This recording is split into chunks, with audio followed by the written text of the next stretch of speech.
खबरों के दम पर किन स्टॉक सेक्टर्स में दिख सकता है एक्शन? वरुण आज पूरी डिटेल लेकर हमारे साथ जुड़ चुके हैं। वरुण, मॉर्निंग। महत्वपूर्ण ट्रिगर्स आज के लिए और खबरों के दम पर एक्शन दिखेगा आज? डेफिनेटली एक्शन दिखेगा। हालांकि उतनी सारी खबरें नहीं थी, लेकिन जो भी थी वो काफी इंपॉर्टेंट है, तो एक्शन जरूर आपको देखने मिलेगा। मॉर्निंग सबसे पहले तो ट्रिगर्स के लिए सबसे पहले नतीजे आने वाले हैं, जिसमें एफएनओ के नतीजे भी है, रेन इंडस्ट्रीज, यहाँ पे आप नजर रखिएगा। और कैश में अगर आप देखेंगे तो फॉसिको इंडिया और वेसुवियस इंडिया, इन दो कंपनियों के नतीजे आएंगे, यहाँ पे नजर रखिएगा। मेरिको बोर्ड की बैठक है, डिविडेंड पे विचार करने वाले हैं। स्पाइसजेट आपको याद होगा पिछले ट्रेडिंग सेशन में यानी कि फ्राइडे को नतीजे तो आ चुके थे, लेकिन आज बोर्ड की बैठक है जहां पे पूंजी जुटाने पे विचार करने वाले हैं। उस दिन ये फैसला नहीं हो पाया था, तो कुछ कन्वर्जन करने वाले अपने लाइबिलिटीज का इनटू इक्विटी शेयर्स, तो उसके ऊपर आप नजर रखिएगा। केपरी ग्लोबल राइट इशू आज से खुलने वाला है, 10 मार्च को ये बंद हो जाएगा। 475 रुपीज का प्राइस रखा गया है और करीब 3.03 करोड़ शेयर जो है वो है राइट इशू में। पटेल इंजीनियरिंग राइट इशू आज बंद होने वाला है, 14 तारीख को ये खुला था, तो यहाँ पे भी आप नजर रखिएगा। और heritage food 4.63 crore right issue जो है, राइट शेयर जो है वो बेसिकली आज से लिस्ट होंगे, तो इसके ऊपर नजर रखेगा।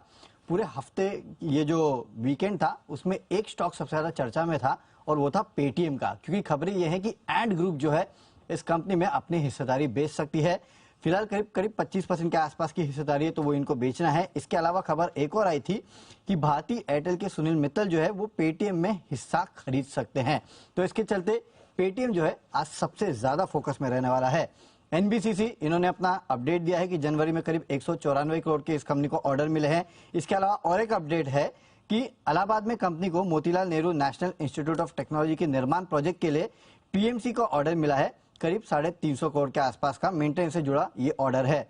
पावर ग्रिड पैनल ने 4 प्रोजेक्ट्स में 800 करोड़ के आसपास के निवेश को मंजूरी दी है। इसके अलावा कंपनी की जो एक सब्सिडरी है पावर ग्रिड टेली सर्विसेज, इसको रजिस्ट्रेशन सर्टिफिकेट मिल चुका है, और ये जो रजिस्ट्रेशन सर्टिफिकेट मिला है इसके चलते कंपनी जो है dark fibres, right of way, duct space और टावर जैसे एसेट्स जो है उसको मेंटेन कर पाएगी। ट्यूब इन्वेस्टमेंट इस कंपनी की एक सब्सिडरी है, TI clean mobility private limited, DICMPL। इस कंपनी ने करीब 1950 यानी कि 1950 करोड़ के आसपास जुटा रही है ये कंपनी, जिसको मंजूरी मिली है।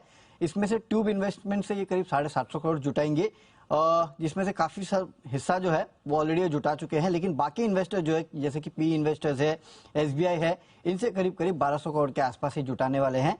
इक्विटीज और CCPS के तहत ये जुटाएंगे। इसके अलावा और एक अपडेट ये है कि 2024 तक और अतिरिक्त करीब 1150 करोड़ के आसपास ये जुटाएंगे, तो कुल फंड जो जुटाएगी इस कंपनी की सब्सिडरी वो 3000 करोड़ के आसपास रहेगी। फिनिक्स मिल इस कंपनी की सब्सिडरी है, पैलेडियम कंस्ट्रक्शन, इन्होंने एलपोर कोलकाता में 5.5 एकड़ के आसपास की जमीन जो है वो खरीदी है, 414 करोड़ में खरीदी है।